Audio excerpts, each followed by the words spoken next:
Salut à tous, avec les 3 premiers matchs de cette 28e journée, qui a commencé par le net succès de Lille sur Marseille.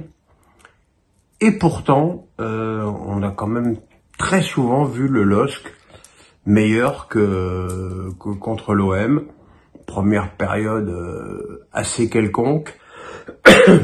Et les 3 buts marqués en seconde période sont, à mon avis, plus la conséquence de l'effondrement physique et technique des Marseillais, qui ont vraiment fait un très très sale match.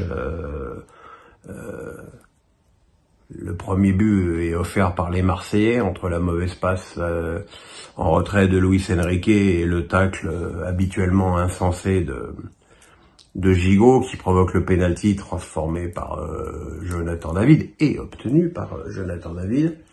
Ensuite, il y a eu le deuxième but de Cabella, il y a eu la réduction du score d'Ismaïla contre son camp sur un coup du sort, et le but de Goodmanson bien servi par Thiago pour une victoire nette des Lillois contre des Marseillais qui ne seront donc pas en Ligue des Champions l'année prochaine et probablement pas européens non plus.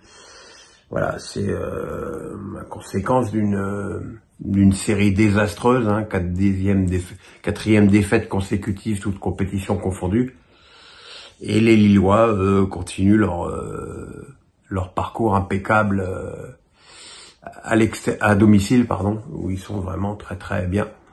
Le seul souci de ce match, c'est encore une fois les incidents qu'il y a eu en dehors du stade. Alors c'est la nouvelle mode en France maintenant, les incidents en dehors du stade, comme ça la Ligue s'en lave les mains, mais un jour il faudra aussi sévir, pas forcément au niveau de la justice, parce que c'est très difficile de choper des mecs cagoulés, mais aussi sévir au niveau de la Ligue, parce que c'est intolérable.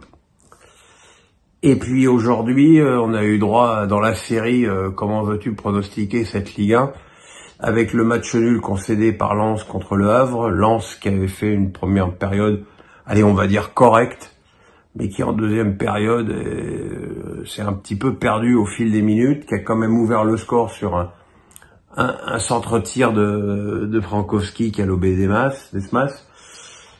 L'égalisation, elle est venue d'un penalty que d'aucuns trouveront sévère pour une faute d'Aguilar dans un duel aérien. J'avoue que j'ai pas trop d'avis sur cette action. En tout cas, le penalty a été transformé par Sabi. Voilà.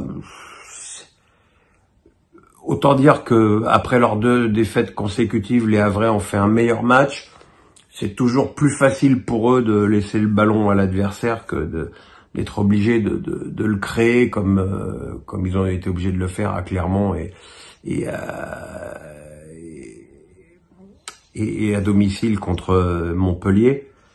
Mais voilà, quant à Lens, j'avoue que j'ai du mal à comprendre la tactique sempiternelle d'Aise, Sotoka, Pereira da Costa, Ouahi, puis Saïd. On a l'impression qu'il y a une interdiction formelle de voir Saïd et Ouahi jouer ensemble, alors que parfois, pour forcer un verrou, ce serait pas plus mal de jouer avec 2 attaquants.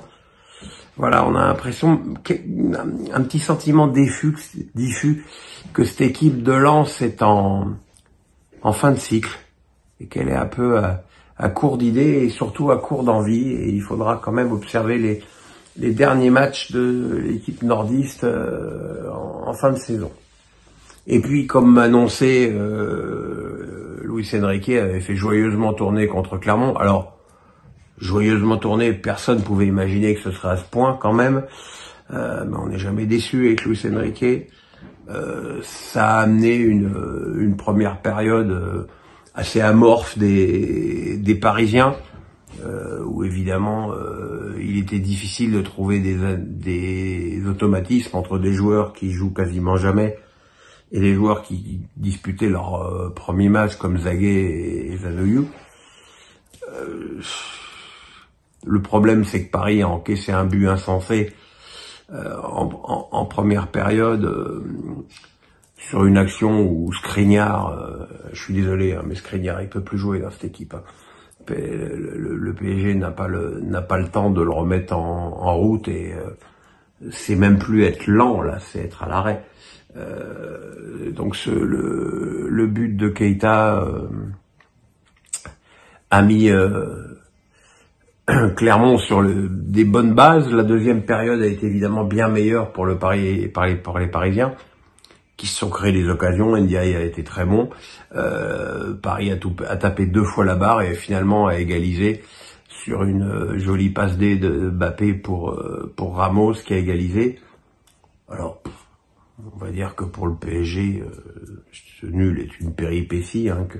Évidemment, l'actualité, elle est à Barcelone mercredi, enfin contre Barcelone mercredi, mais c'est un peu aussi, on peut aussi s'interroger, et je pense que des équipes comme Metz ou Lorient peuvent s'interroger sur le fait que le PSG peut-être fausse un petit peu le championnat à force de faire tourner son équipe. Voilà. On se retrouve demain pour la suite du championnat. Passez une bonne nuit, le pouce, on s'abonne, je vous embrasse, à demain, bye bye.